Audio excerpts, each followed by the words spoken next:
Alors en fait, l'Empire romain a servi de cadre politique stabilisé à la propagation de l'Évangile, à la diffusion de l'Évangile. Et quand il a disparu en 476, ça a été un drame, un chaos économique, politique, humain, etc.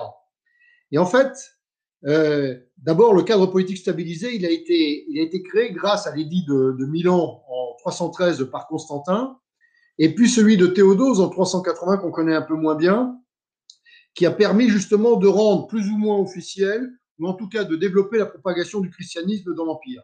Ce qui fait qu'en 476, quand tout ça disparaît, eh bien l'Église se retrouve orpheline.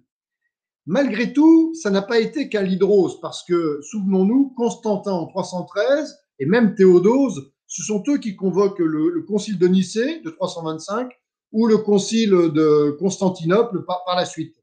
Si bien que le pape Pélage Ier, qui est un pape qui règne à la fin du 5e siècle, c'est-à-dire après la chute de l'Empire romain en 476, bien définira très clairement les responsabilités. Et notamment, il dira l'autorité sacrée des pontifes et la puissance royale, eh bien, ce sont les prêtres qui ont la charge la plus lourde.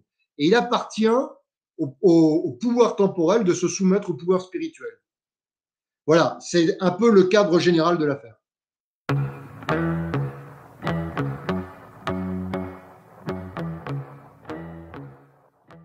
Et là, en fait, c'est comme je le disais, en 476, l'effondrement de l'Empire romain est un drame terrible.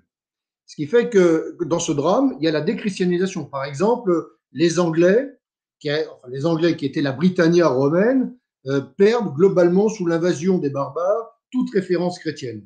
Ce qui fait que l'Église comprend très rapidement que sans la paix, sans la prospérité, sans la stabilité politique et économique, la christianisation sera difficile ou la rechristianisation sera difficile. Ce qui fait que très rapidement, le fantasme est nourri avec la renaissance d'un empire sous quelque forme que ce soit. Ce qui fait que dès 754, le pape Étienne II fera de Pépin le Bref, le père de Charlemagne, le Patricius Romanorum, c'est-à-dire le protecteur finalement de la foi et de l'Église catholique. Et puis ses successeurs, notamment Adrien Ier et surtout Léon III, feront de Charlemagne l'empereur d'Occident. Mais pas seulement pour des raisons religieuses, pour des raisons aussi que je qualifierais de suprématie politique. N'oublions pas que le patriarche de Constantinople était le deuxième patriarche de la chrétienté.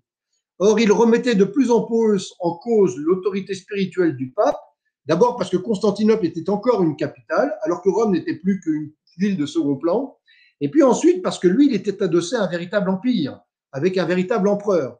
Et Léon III, en sacrant Charlemagne en 800, recherche aussi à asseoir sa suprématie spirituelle par rapport aux autres patriarcats, celui de Constantinople, mais aussi celui d'Antioche ou d'Alexandrie, ou de Jérusalem. Et alors, ce qu'il y a de terrible dans cette affaire, si vous voulez, c'est que lorsque les papes vont avoir promu cette renaissance de l'Empire romain, d'une certaine façon, d'abord avec Charlemagne, puis ensuite avec les empereurs du Saint-Empire romain germanique, on va basculer du césaropapisme au papo-césarisme. Et ce sera la fameuse querelle des investitures où les papes Boniface ou Grégoire entreront en conflit ouvert avec les empereurs dits romains germaniques, et qui culminera donc cette opposition avec l'entrevue ou la pénitence de Canossa, où l'empereur Henri IV devra aller s'agenouiller devant le pape Innocent III. Il faudra attendre la fin du XXe siècle pour retrouver avec Paul VI, et plus récemment avec le pape François, un soutien réel à une forme impériale qu'est l'Union européenne.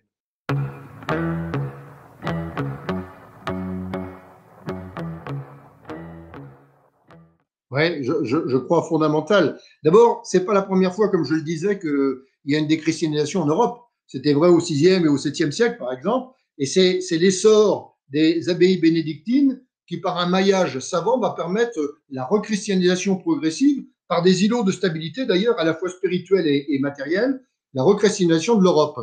Mais en termes de stratégie, je crois que fondamentalement, si l'Église veut retrouver sa vocation d'évangélisation et d'influence, notamment sur l'Europe occidentale, il lui faut retrouver le dynamisme du Moyen Âge. Qu'est-ce que ça pourrait dire aujourd'hui? Bien, aujourd'hui, à mon avis, c'est d'abord en affirmant son identité unique, car l'Église catholique a une identité particulière. Elle est unique et non pas essayer en permanence de composer. Et puis en insufflant à temps et à contre-temps des exigences spirituelles, en refusant de sacrifier à l'ère du temps, aussi bien d'ailleurs dans les mœurs, dans le domaine des mœurs, que dans celui du dogme. Et puis enfin, en reprenant en main son clergé, comme l'avait très bien fait d'ailleurs le pape Grégoire VII au XIIe siècle, à cause de la simonie. Je crois que, si vous voulez, les papes ont toujours eu des problèmes avec leurs évêques, avec leurs curés, et que donc s'ils veulent pouvoir redonner un dynamisme qui permette une recristallisation de l'ensemble, il faut d'abord qu'ils fassent le ménage chez eux.